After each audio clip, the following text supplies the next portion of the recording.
اما بعد قال اللہ تبارک و تعالی فی الکلام المجید و فرقان الحمید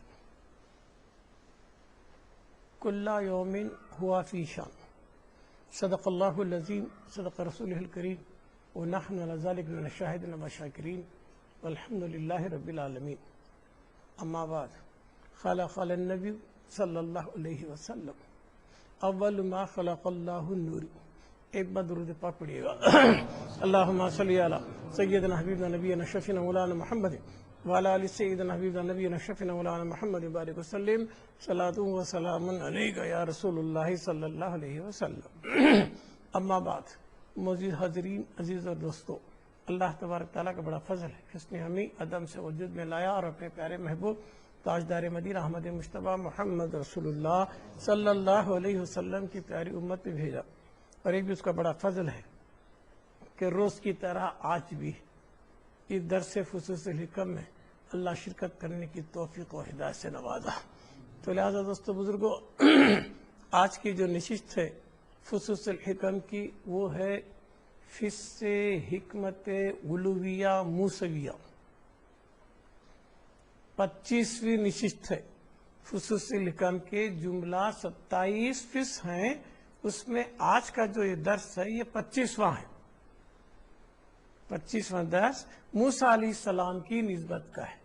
فص علویہ حکمت موسویہ سے یاد کیا جاتا ہے. تو پورے فصوص میں انبیاء ہی کا ذکر، غیر نبی کے تعلق سے ذکر نہیں ہے کسی فص کا.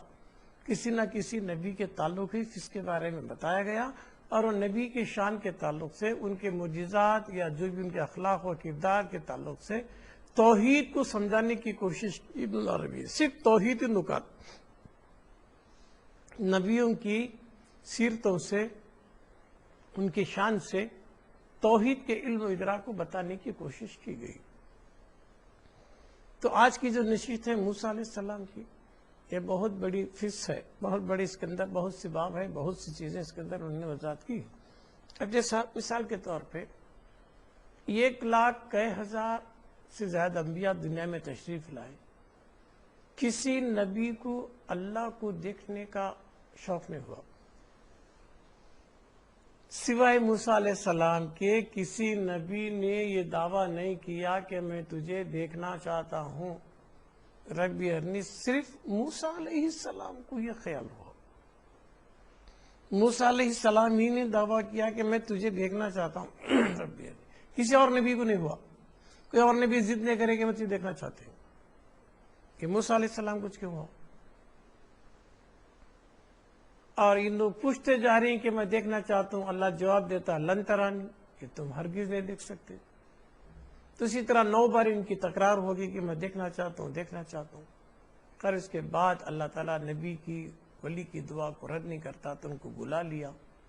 بلا کو دکھا تو کہتا دکھا، سوئی کے ناکے کے کروڑوں حصے برابر تجلیات دکھایا. پہاڑ پہ زیتون کے درخت پر پہاڑ جل کے راکھ ہو گیا. موسیٰ بے ہوش ہو کے گر گئے. خیال کیوں آیا؟ حضرت موسیٰ علیہ السلام کو خیال کیوں آیا؟ کیونکہ موسیٰ علیہ السلام کے دور میں فرعون تھا، موسیٰ کا دشمن تھا، ظالم تھا. ٹھیک ہے، اسے کسی نے کہا تھا کہ فلاں دن فلاں وقت میں جو بچہ پیدا ہوگا وقت کا موسیٰ ہوگا، تیرا خاتمہ کرنے والا ہوگا. اس دور کے نجوم گروں نے، نجومیوں نے، کاہنوں نے، کسی نے اسے کہا کہ فرعون کو معلوم ہوا کہ یہ ٹائم پہ بچہ پیدا ہونے والا ہے، وہ وقت کا موسیٰ ہوگا. تو فرعون کیا کر دیا؟ سارے گھروں پہ ایک ایک سپاہی فوج کو بٹھایا کہ جو بھی لڑکا پیدا ہوگا اسے قتل کر دینا، جو بھی بچہ پیدا ہوگا. تو گویا اسی دوران، اسی پیریڈ میں موسیٰ علیہ السلام کی والدہ بھی حاملہ تھی. اس پیریڈ میں ان کی بھی ولادت ہوئی. موسیٰ علیہ السلام کی ولادت ہونے کے بعد ان کی ماں گھبرا کر، ڈر کر کہ کہیں بچے کا قتل نہ ہو جائے بیٹھے. انہوں نے ایک صندوق میں بچے کو رکھ کے دریائے نیل میں چھوڑ دیا اللہ تیرے حوالے. ظاہر میں دو باتیں ہیں. ایک تو ظاہر میں دریا میں چھوڑ رہے, کون وارث؟ یہ دریا میں ڈوب بھی سکتا, مگر کھا سکتے, مچھلی, کچھ بھی ہو سکتا نا سمندر میں یار, کیونکہ حد ہی نہیں سمندر کی. چھوڑ دیں. یہ تو ظاہر میں. چھوڑے کیوں؟ جان بچانے, ان کی جان سلامت رہے, اس وجہ سے پانی میں صندوق میں رکھ کے ان کی والدہ محترمہ نے چھوڑ دیا. ظاہر میں جان بچانے کے لیے چھوڑ دیا, تو باطن میں کیا کرے؟ اللہ کے حوالے چھوڑ دے. پانی میں کون بچانے والا؟ اللہ کے حوالے چھوڑ رہی ہے نا. اب یہ قتل ہونے سے بہتر تھا کہ پانی میں چھوڑ دے, کہیں نہ کہیں تو لگے گا, ملے گا, یقین تھا. بی بی حضرت بی بی موسیٰ علیہ السلام کی والدہ کو القاء الہام ہوا عطا کہ پانی میں چھوڑ دے, ایک دن ضرور ملے گا. کہاں بھیجے گا مگر ملیں گا, یقین و گمان تھا کہ ملے گا. توکل اللہ, پانی میں چھوڑ دیا. ایک روایت کے موافق شارحین فصوص الحکم نے ایک جگہ لکھا کہ اس دن, اسی وقت میں جو جتنے بچے جو موسیٰ سمجھ کر موسیٰ کے نام پہ جو قربان ہوئے وہ 90,000 ہیں. کہتے ہیں 90,000 بچے اس دن موسیٰ سمجھ کر موسیٰ کے نام پر یہ موسیٰ ہوں گا, یہ موسیٰ ہوں گا سمجھ کر حضرت موسیٰ علیہ السلام کے نام پر 90,000 بچے قربان ہو گئے. تو در حقیقت کہ 90,000 بچوں کی ارواح کا مجموعہ موسیٰ بنے. بل میں بل, بل میں بل, بل میں بل, بل میں بل, مضبوط ہو گئی رسی. یہ موسیٰ ہوں گا, ایک موسیٰ کے نام پر قربان. مارنے والے کو یقین نہیں کہ کریکٹ موسیٰ چھے, موسیٰ ہوں گا, موسیٰ ہوں گا. موسیٰ سمجھ کر موسیٰ کے نام پر 90,000 بچوں کو قربان کیا گیا. تو بچے موسیٰ کے نام پہ شہید کیے گئے, قربان ہو گئے. وہ پورے ارواح کا مجموعہ موسیٰ. ایک دریا میں چھوڑا گیا. توکل. آخر وہ صندوق جاتے جاتے کہاں ٹھہرا؟ ایک درخت کے سامنے ٹھہر گیا. منہ پانی کو بولتے, سا درخت کو بولتے, منہ سا درخت کے نیچے ملا ہوا بچہ. فرعون بھی آسیہ ساحل سمندر تفریح کو ہی وہاں دیکھے, ترے یہ صندوق دکھ رہا ہے, کیا رنگا ہے جھاڑ کے پاس؟ یہ جنگل ہے, سمندر ہے, سمندر کے پاس یہ کیسا؟ صندوق لے کر کھول کو دیکھے تو نورانی بچہ موسیٰ علیہ السلام دیکھے تو انہیں فرعون بولا میں اسے بھی قتل کر دوں گا, کیونکہ آدمی پیدا ہوا ہے نا, اسے بھی قتل کر دوں گا. تو بی بی آسیہ بولے فرعون کی بھی نہیں کر سکتا. کیوں؟ یہ ہماری دونوں کی آنکھوں کی ٹھنڈک ہے. یہ بچہ میری اور تیری, فرعون کی اور آسیہ کی آنکھوں کی ٹھنڈک ہے. خیر بچے کو قتل نہیں کیا گیا, فرعون کے گھر میں پناہ, وہاں بڑے ہو رہی. اب بچے ہیں, حکمت دیکھے اللہ کی. اب دودھ پلانا نا بچے کو, آسیہ تو بے اولاد, اب دودھ کون پلانا؟ تو اس دور میں دائی ملتے تھے, عورتیں جو دودھ پلانی تھی اس دور سے بھی. تو موسیٰ کی ماں بھی دائیا بن کر فرعون کے محل میں گئی اور بچے کو دودھ پلانے کی ذمہ داری قبولی. تو حضرت موسیٰ کسی غیر کا دودھ نہیں پیے, ماں کا دودھ پیے. ماں وہ ہے جو دودھ پلائے, تربیت دے کر جو دودھ پلانے والی ماں. ماں کی ممتا کہاں؟ دودھ پلانا, تربیت دینا, بچے کو ہر وقت سنبھالنے والی ماں. خالی جنی تو مانے, خالی پیدا کری تو مانے. کیوں؟ جب تک بچہ ماں کے پیٹ پہ تھا تو ماں کا حیض کا خون کھا رہا تھا تو ماں کو تندرست رکھ رہا تھا، ماں کو سلامت رکھ رہا تھا. اگر وہ خون نہیں کھاتا تو ماں بیمار ہو جاتی تھی، مر بھی سکتی تھی. تو لہٰذا بچہ پیٹ میں ماں کی حفاظت کیا. ابن العربی کے نظریے، یار میرے کیا معلوم، خصوص کی باتیں بول رہا ہوں. ماں کے پیٹ میں بچہ جو کھایا پلا پوسیا، وہ کھانے سے ماں تندرست. خون اگر حیض ہو جاتا تو تکلیف ہوتی اسے حمل کے دوران حیض نہیں، حیض کا غذا بنا دیا اللہ. تو ماں کے پیٹ میں بچہ ماں کی پرورش کر رہا ہے. بچہ پرورش نہیں پا رہا ہے، وہ کھا کو ماں کی حفاظت کر رہا ہے. پیدا ہونے کے بعد ماں اپنا دودھ دے کر بچے کی پرورش کر رہی ہے. پیٹ میں بچہ وہ غذا کھا کے ماں کی حفاظت کر رہا ہے. جب پیدا ہوا تو ماں بچے کو تربیت دے کے، ٹریننگ دے کے، محبت میں اپنا دودھ پلا کر اس کی پرورش کر رہی ہے. تو یہ ماں ہے.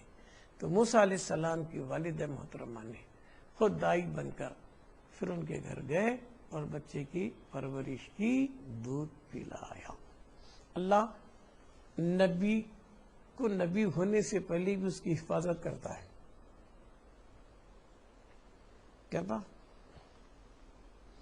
یہ ہوا تو موسیٰ کو خیال ہوا کہ مجھے ہزاروں میں قتل کرنے کے بجائے مجھے بچایا گیا، وہ کون ہے؟ دریا میں مجھے ڈالا گیا، توکل اللہ، ہر چیز سے مجھے حفاظت کرتے ہوئے، مچھلیوں سے، مگر سے، ہر ایک سے صحیح سلامت ساحل تک پہنچایا. اور جو میرا جان کا دشمن فرعون تھا اسی کے گھر میں پناہ ملی. آخر وہ کون ہوں گا؟ وہ رب کون ہوں گا؟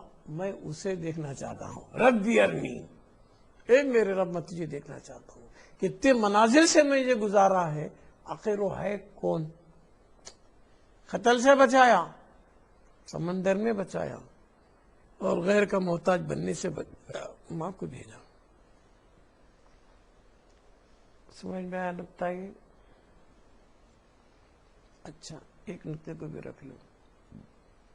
دوسرا، موسیٰ علیہ السلام حضرت خضر ملے. خضر اور موسیٰ کی دوستی مشہور ہے نا، قرآن میں اس قصہ ہے نا، اللہ تیرے محبوب بندے کو ملنا چاہتا ہوں، دیکھنا چاہتا ہوں، تو ملایا. موسیٰ بھی ملے، خضر بھی ملے. جو مقصد کے لیے انہوں ملے وہ علم لدنی تھا، سیکھنے کے لیے. ان کا کنڈیشن کیا تھا؟ ٹھیک ہے سیکھ تو لیں گے مگر شرط ہے میرے کسی معاملے میں دخل نہیں دینا. کشتی کو سوراخ ڈالے، دخل دیے کئی کو ڈالے، بچے کو ختم کر دیے، کیوں کرے؟ چلتے ہوئے راستے پہ دیوار اٹھا دے، کیوں کرے؟ اور لاسٹ کو موسیٰ بولے کہ انہوں بولے خضر کہ تمہارا میرا اب جمنے والا نہیں. اور موسیٰ کا بولنا لازم تھا، کیوں؟ وقت کا رسول ہے، شریعت کی حفاظت لازم ہے. ان کے سامنے ایسا کوئی کام ہو تو ٹوکنا ضروری ہے. تو موسیٰ پر شریعت کا غلبہ تھا، خضر پر طریقت کا غلبہ تھا. موسیٰ علیہ السلام پر شریعت کا غلبہ تھا کہ آپ روک رہے تھے، کیوں تمہیں کشتی کو سوراخ ڈالے، کیوں ایسا کرے، ایسا کرے، ویسا کرے. ان کا بولنا لازم تھا بتقاضے شریعت. کیوں؟ موسیٰ پہ توریت اتری تھی نا، کتاب تھے نا، صاحب قانون، صاحب کتاب، صاحب شریعت. اور خضر پہ کتاب نہیں اتری. انہوں نبی ہی، رسول نہیں. رسول پہ کتاب اترتی، نبی کو نہیں. تو ان کو معلوم تھا کہ کشتی کو سوراخ کیوں ڈالنا، وہ موسیٰ کو نہیں تھا. تو اس وجہ سے بولے کہ دیکھو، جب 3 بار بھی ان سے بولے کہ قتل کیوں کرے، فلاں کیوں کرے، یہ کیوں کرے، قربان جائے حضرت خضر پر. انہوں بولتے ہیں جو علم اللہ مجھے عطا کریا وہ تمہارے پاس نہیں ہے، اور جو علم تم کو اللہ عطا کرے وہ میرے پاس نہیں. خضر کا فیصلہ ہے. موسیٰ علیہ السلام کو بول رہے ہیں کہ میں قتل کریا، کشتی کو سراغ ڈالیا، دیوار بنا، یہ جو علم ہے اس کا راز مجھے معلوم ہے. یہ علم حقیقت ہے. اللہ مجھے اس کا علم دیا ہے اور اس کا علم تم نہ نہیں ہے. اور تم نہ جو علم اللہ دیا توریت وغیرہ سب بھی کتابیں وہ میرے پاس نہیں. تو دونوں کا جمنے والا نہیں ہے کیا بھئی؟ تو یہ دلیل قرآن مجید میں کشف کی دلیل ہے بزرگوں کے لیے. بزرگوں کو کشف ہوتا، مستقبل کا علم ہوتا، تو اس کی دلیل یہ آیت ہے. کسی جو بچے کو قتل کرنا تھا، سراغ ڈالنا تھا. کیوں سراغ ڈالے؟ کہ سامنے والا ظالم بادشاہ تھا، کشتی صحیح سلامت جاتی تو انہیں لیٹ لیتا تو اس کا غریب کا نقصان تھا. یہ بچہ بڑا ظالم تھا ہے نا، ماں باپ کی بددعا میں آتا تھا، اس کے پیچھے قتل کر دیے. اور جگہ ماں باپ کا رکھا ہوا خزانہ تھا بچوں کے لیے، کہیں کوئی نکالنا لے، ایک مدت تک کی حفاظت کے لیے اسے رکھا گیا. یہ مستقبل کا علم تھا، غیب والا، کشف والا. موسیٰ کو اللہ یہ نہیں دیا تھا، خضر کو دیا تھا. تو خضر والا علم اور ہے، موسوی والا علم اور ہے. کیا بات؟ تو خضر کا ان کا جمع نہیں، مصلیت اللہ کی تھی، وہ جدا ہو گئے اور ہے نہیں پھر. اور اس کے بعد پھر ایک صیغہ آ جاتا کیا کہ موسیٰ علیہ السلام کو نبوت ملی کیسے؟ کہ بھئی ان کو ضرورت تھی آگ کی، جنگل بیابان میں ہیں، تکلیف میں ہیں ہے نا. حضرت شعیب علیہ السلام کی بیٹی سے انہوں نے نکاح کیا تھا. شعیب بہت بڑے نبی ہیں. ہاں، بیت المقدس جورڈان کے بیچ میں ہے، اچھی مزار میں زیارت کو گیا، 1 سے 3-4 بار گیا زیارت کو. شعیب علیہ السلام کی جنگل میں ہے، پہاڑ ہے، اچھی گنبد ہے، مسجد دیجیے شعیب. اب ان کو آگ کی ضرورت ہے، جنگل ہے. تو ابن العربی کا نظریہ کیا ہے کہ بندے کے اعتقاد میں، تصور میں، خواہش میں، ارادے میں جو چیز لے کر ڈھونڈیں گا اسی میں رب کی تجلی کا ظہور ہوگا. تو موسیٰ خدا کو ڈھونڈنے نہیں گئے تھے، خدا کو پانے نہیں گئے تھے. ان کو آگ کی ضرورت تھی. ان کی دل و دماغ میں صرف آگ ہونا تھا، آگ کی ضرورت تھی. آگ کی جستجو میں نکل رہے تھے، وہاں پہاڑ کو آگ نظر آ گئی، تجلی نظر آ گئی. تو گویا حضرت موسیٰ کو نبوت ملی تو پیغمبر کے، اس کے فرشتے کے وسیلے سے، نسبت سے نہیں ملی، ڈائریکٹ مل گئی. اور نبیوں کو نبوت ملی تو جبریل کے ذریعے میسج لا کو دیے کرے بولے، فرشتے کے ذریعے سے اعلان ہوگا کہ تم نبی ہیں. مگر حضرت موسیٰ کا معاملہ نرالا ہے. تو حضرت موسیٰ علیہ السلام کو بغیر فرشتے کے ڈائریکٹ نبوت ملی، وہ بھی آگ کے روپ میں. آگ لینے گئے تھے، اس میں تجلی ہو گئی. تو معلوم کیا ہوا کہ رب اس کو ملتا ہے جس کے تصور میں، عقیدے میں جس چیز کی جستجو تلاش مکمل ہو چکی، اسی روپ میں انہیں ملیں گا، اسی شکل انہیں ملے گا. جیسا موسیٰ کو آگ میں پیغمبری ملی. معلوم ہوا اعتقاد مضبوط چاہیے ربوبیت کے لیے. اچھا وہ بھی ہوا. تو موسیٰ علیہ السلام. اور تیسرا صیغہ بڑا، یہ فقہ کا اہم باب، فقہ سے حکمت علویہ موسویہ میں. علوی کیوں ہے؟ فرعون سے بڑھ کر ہے. فرعون دعویٰ کرے انا ربکم الاعلی، میں بہت بڑا رب ہوں. یہاں تک کہ جب موسیٰ علیہ السلام نبوت کا اعلان کر دیا معلوم ہوا تو اس نے ان سے کئی سوالات کیا دربار محفل میں. اگر تم سچے رسول ہو تو بتاؤ رب کے بارے میں. تو نے سمجھا رب العالمین ہے میرا رب، بیچ میں بھی مشرق سے مغرب سے ہر جگہ میرے رب کی ربوبیت ہے، اس کے سوا دوسرا نہیں تھا۔ تو انہیں فرعون جانتا تھا کہ انہوں جو جواب دیا حق ہے، مگر مانتا نہیں تھا۔ کیوں؟ عوام میں رب بن کے بیٹھا ہوں، میں تخت پر رب بن کے بیٹھا ہوں، انا ربکم الاعلی، میں بہت بڑا رب ہوں بن کو بیٹھوں۔ مگر ایک سے کئی سوالات حضرت موسیٰ علیہ السلام کو ٹیسٹنگ کے لیے کیا کہ ان کہاں تک سچے نبی ہیں، کیا ان حقیقت میں نبی ہیں، کیا ان میں وہ باتیں ہیں، کیا وہ اوصاف ہیں، کیا فرعون جاننا چاہا۔ موسیٰ علیہ السلام اس کے ہر سوال کا جواب دیے، اسے یقین ہو گیا کہ یہ اوصاف یہ باتیں صرف نبی بول سکتا، غیر نبی نہیں بول سکتا۔ یقین تھا فرعون کو، مگر ظاہر میں مانتا نہیں تھا، کیوں؟ اس کی شان جاتی تھی۔ بعد میں جادوگروں کو آزمانے بھیجا کہ جاؤ موسیٰ سے آزماؤ، جادو کے سانپ چھوڑو، وہ چھوڑو، جادوگر تھا سامر۔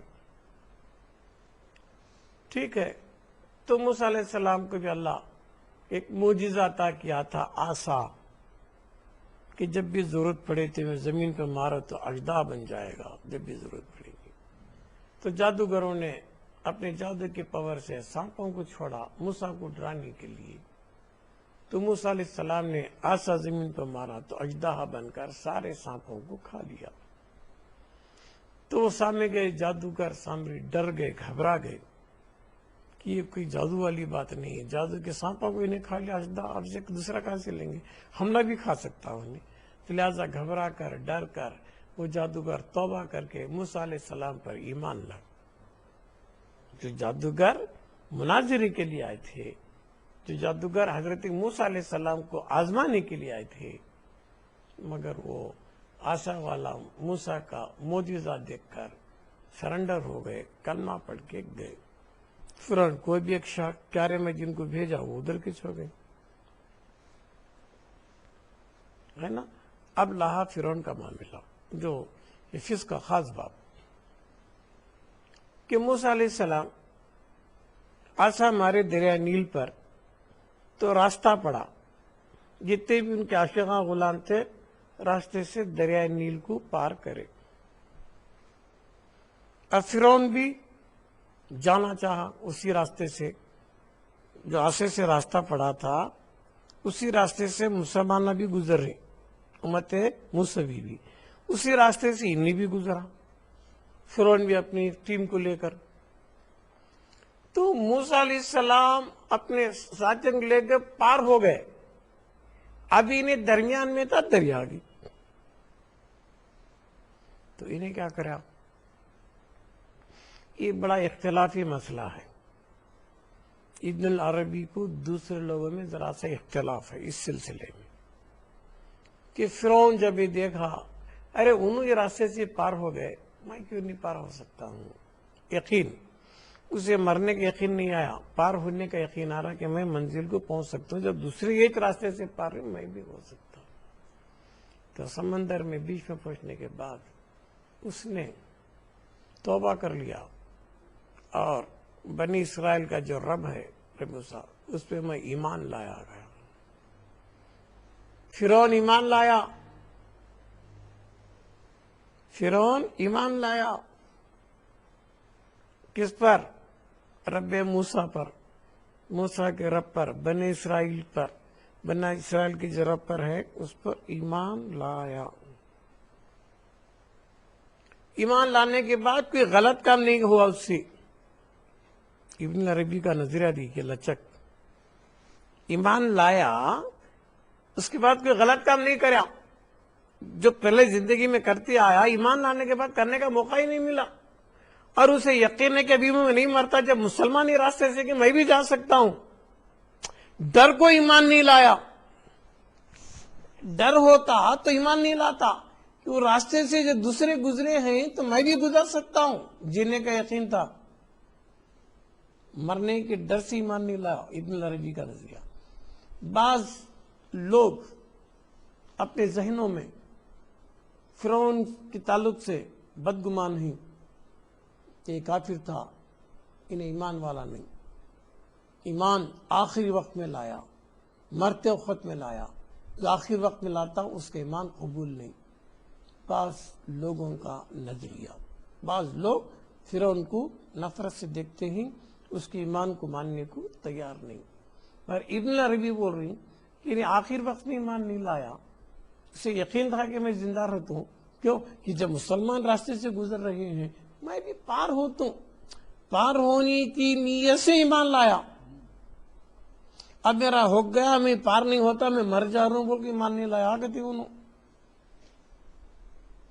ایک بات قدرت کی بھی کیا مرضی ہے، دیکھو بھائی، خیر فرعون کا انتقال ہوا، کہاں؟ دریا میں راستہ پار ہونے سے پہلے، تو قدرت اسے ڈبو نہیں دیا، کیا کیا؟ پانی اچھال کے اس کی لاش کو اوپر لگ گرایا۔ موسیٰ کی فرعون کی لاش پانی میں نہیں ڈبویا، اوپر لا کے ڈال دیا، ہے نا، اوپر گری نہ، مرنے کا ڈر ہوتا، بٹ ڈر کو ایمان نہیں لایا، اسے یقین تھا میں پار ہوتا ہوں سمندر سے، دوسرے پار بھی ہیں، تو مرنے کے بعد بھی اللہ اسے سمندر سے پار لایا۔ تو ابن عربی حدیث کوٹ کرتی، کیا حضور کی حدیث ہے، جو آدمی جس حال میں مرتا ہے اسی حال میں قیامت تک رہتا ہے۔ حدیث ہے حضور کی کہ جو آدمی مرتے وقت جس عقیدے کے ساتھ مرا ہے قیامت تک اسی عقیدے پر رہے گا۔ تو فرعون مرنے سے پہلے ایمان لایا، ایمان لا کو کہ غلط کام نہیں کرا، موقع نہیں ملا کہ ابھی غلط کرنے کا، دعویٰ کرنے کا، خدائی مر گیا۔ تو خصوصی لیکن کے شارحین، شرح لکھنے والے اکثریت ابن العربی کی تائید میں ہیں، اور وہ کہتے ہیں کہ فرعون ایمان کی موت مرا، ایمان لایا۔ بعض علماء ظاہر بولیں گے بھی آخر وقت ایمان کی کیا گارنٹی، آخری وقت میں ایمان لایا، آخر وقت نہیں تھا فرعون کے لیے، میں جیتوں امید ہے، انہوں پار ہو گئے میں بھی پار ہوں گا، تو آخری وقت ہو تو کوئی ڈر کو ایمان نہیں لایا، کیوں؟ اسی راستے سے دوسرے گزرے، میں بھی گزروں گا، میں بھی زندہ رہوں گا، ایمان نہ۔ یہ بڑا اختلافی مسئلہ خصوصی لکھا میں خاص کر فیس سے اولیویا موسیٰ کا، اور اسی فرعون کے ایمان والی بات کے تحت میں ابن العربی کے دور میں اور بعد میں بھی بعض علماء ظاہر نے ابن العربی کو کفر کا فتویٰ دیا۔ اسی فرعون کے ایمان والے کی بات میں ابن العربی کے دور کے بعد کے بھی خشک مزاج علماء کرام نے، مفتی علیہ السلام نے ابن العربی کو کفر کا فتویٰ دیا۔ بعض شارحین کیا بولتی ہیں بھئی، انہیں آخر وقت ایمان لائے کہ نہیں لائے گی، دعویٰ تو کرے کہ میں ایمان لایا، تو قبول کرنا نہیں کرنا اللہ کی مرضی، اگر حقیقت میں انہیں برائش ہوتا تو سمندر میں نیست و نابود ہو جاتا تھا، اللہ اس کی لاش کو اوپر کیوں پھینکا؟ کئی سال تک وہ ممی بول کو رکھا گیا تھا۔ ہم لوگوں میں بھی مصر کو گیا تھا 2000 میں مصر کا دورہ کریا پورے زیارتوں کا، تو $10 دیکھو یہ ایگزیبیشن میں اس کی لاش کو بھی رکھا گیا تھا، لاش چھوٹا سا تھا، لال داڑھی سر کی تھی، چھوٹا سا خوش تھا، نہ سوپ رکھے تھے، لکھا ہوا تھا فرعون کی لاش ہے، کا مصر کے میوزیم میں لاش رکھی گئی ہے۔ مصر میں بڑے بڑے پیرامڈس بول کو ہیں، حرام نہیں، یہ بھی ہے، کئی کے لیے رکھا، عبرت کے لیے۔ فرعون کی لاش کو اللہ سمندر سے اوپر کیوں پھینکا؟ تاکہ آئندہ آنے والوں کے لیے عبرت ہو، نصیحت ہو۔ تو خیر قصہ مختصر، تو پھر سے اولیویا موسیٰ میں یہ خاص باتیں، تفصیلات بہت ہیں، خاص نکات اس فصل میں ہے کیا، یہ باتیں۔ ایک تو پیدا ہوئے کئی بچے شہید ہو گئے، ایک ان کی ماں کو چلا موقع دیا دودھ پلانے کا، جا بولے دوسری بات۔ تیسرا ان کو رب کو دیکھنے خیال کیوں ہوا، یہ قدرت رب کو دیکھنا چاہ رہے تھے۔ اور چوتھا موسیٰ اور خضر کے واقعات کا، اور پانچواں فرعون کے ایمان کا۔ تو پورے قصہ موسیٰ میں 5 نکات ہی تھے جس پر مختلف شارحین نے مختلف خیالات کا اظہار کیا ہے نا دوستو۔ مگر اکثریت جن لوگوں کو میں نے پڑھا، جن شارحین کو پڑھا، قریب 4-5 قسم کے شاعرین کے شرح کو دیکھا، تو اس میں یہ بات مجھے ملی کہ فرعون آخر وقت میں جو ایمان لایا وہ بستر مرگ پر نہیں تھا، اسے یقین نہیں تھا کہ میں مروں گا سمجھ کے ایمان نہیں لایا، میں جوں گا سمجھ کے ایمان لایا، تو لہٰذا اس کا آخری وقت نہیں ہو سکتا کوئی اس فچے سے جا رہا سامنے سے، فچے گردن اڑا دیا تو مر گیا انہیں، ہے نا۔ آخر وقت تک ڈر کو ایمان لایا کیوں؟ فچے سے کون کی گردن مارا جب ایمان لایا تو وہ اور بات ہے۔ یہ سانس اندر باہر ہو رہی، جب ایمان لایا تو آخری وقت میں لایا، دیکھو سکرات کو بولیں گے، سکرات والی بات ہی نہیں ہے نا، ہوش میں ہے نا، دریا میں ہے نا، نظارہ کر رہا ہے کہ لوگ گزر رہے ہیں سمندر پار کر راستے سے، میں بھی کروں گا، تو اس کا یہ آخری وقت نہیں بول سکتے۔ اسے امید ہے کہ میں زندہ رہوں گا، کیوں اور لوگ بھی میری منزل سے گزر کر پار ہوئے ہیں، میں بھی پار ہو سکتا ہوں۔ تو اللہ نے اس کی لاج رکھ لی، اس کی لاش کو سمندر میں غرق نہیں کر دیا، بلکہ اس کی لاش کو اوپر پھینک دیا۔ تو فرعون کی لاش سمندر میں نہیں ڈوب گئی بلکہ اوپر آ گئی۔ تو اس کے اندر یہ 5 باتوں میں بعض لوگوں کو اختلاف ہے، بعض لوگ زیادہ تر خشک لوگ جو حقائق سے، عرفان و معرفت سے واقف نہیں ہیں، وہ لوگ اعتراض کرتے ہیں۔ جو پیور معرفت میں ہے، ارے وہ بھی تو تجلی خدا کی گولی، فرعون بھی تو تجلی خواہ کی، فرعون بھی تجلی ہے، موسیٰ بھی تجلی ہے، تجلیات الہی کا تو مظہر ہے، کسی پہ قہاریت ہے، کسی پہ رحمانیت ہے تو تجلی اسی کی ہے، اسے جدا کیوں؟ وہ رب ہے، جسے چاہتا جو چاہتا کر لینے، اس کے معاملے میں ہمیں دخل کیوں، ہے نا۔ تو گیا قصے علویہ موسویہ میں جو 5 خاص باب تھے، اس پہ آج مختصر سے ہی روشنی ڈالی گئی۔ اس کے سوا اس میں کچھ نہیں ہے۔ قصے موسویہ میں 5 باتیں تھیں جن پر زور دیا گیا، مگر سمجھانے کے نظریے الگ الگ ہیں، مگر میں نے ساری مثالوں کو نہیں لیا، خالی نکات کو لے کے آج کی قصے کو تکمیل کرنے کی کوشش کی ہے۔ ایک تو موسیٰ کی پیدائش کے وقت میں 90,000 بچے موسیٰ کے نام پہ موسیٰ سمجھ کر قربان ہوئے۔ موسیٰ کو جب وہ دریا نیل میں چھوڑا گیا صندوق میں رکھ کے، وہ جا کر فرعون کے گھر لگا، تو فرعون کے گھر میں ان کو پناہ ملی، تو لہٰذا اللہ نے انتظام کیا، کوئی اور دائی کو نہیں، موسیٰ کی ماں ہی جا کر دائی بن کر بچے کو دودھ پلا کر پرورش کر دی۔ بعد میں موسیٰ جوان ہو گئے، تو لہٰذا خواجہ خضر تیرے محبوب بندے کی تلاش میں جو خواجہ خضر سے ملاقات ہوئی، تو خواجہ خضر پر حقیقت کی تجلی ہو رہی تھی اور موسیٰ پر شریعت کی تجلی ہو رہی تھی۔ موسیٰ شریعت پہ زور دے رہے تھے کہ تو نے بچے کو قتل کیوں کیا، فلاں کیا، موسیٰ نہیں سمجھ پاتے تھے۔ اسی وجہ سے خواجہ خضر نے آخر میں کہا کہ جو علم اللہ مجھے دیا وہ تمہارے پاس نہیں ہے، جو علم تمہارے پاس ہے وہ میرے پاس نہیں ہے۔ تو دونوں جدا ہو گئے، محبت میں جدا ہو گئے، ایک دوسرے کا یقین کر لیا کہ میرے پاس ہے سو تمہارے پاس نہیں، تمہارے پاس ہے سو میرے پاس نہیں، تمہیں بڑے میں چھوٹا کا سوال ہی نہیں، کہ جو اللہ مجھے عطا کرے میرے پاس ہے، جو تم کو عطا کرے تمہارے پاس ہے، اس پہ بھی زور دیا گیا۔ اس کے بعد میں فرعون کے ایمان کے تعلق سے بھی اس میں زوردار بحث ہوئی ہے۔ تو بس ان چند مختصر سی تمہیدی کلمات کے بعد آج کے فصل کا اختتام ہے۔ بس آخر دعوانا الحمدللہ رب العالمین، السلام علیکم ورحمۃ اللہ وبرکاتہ۔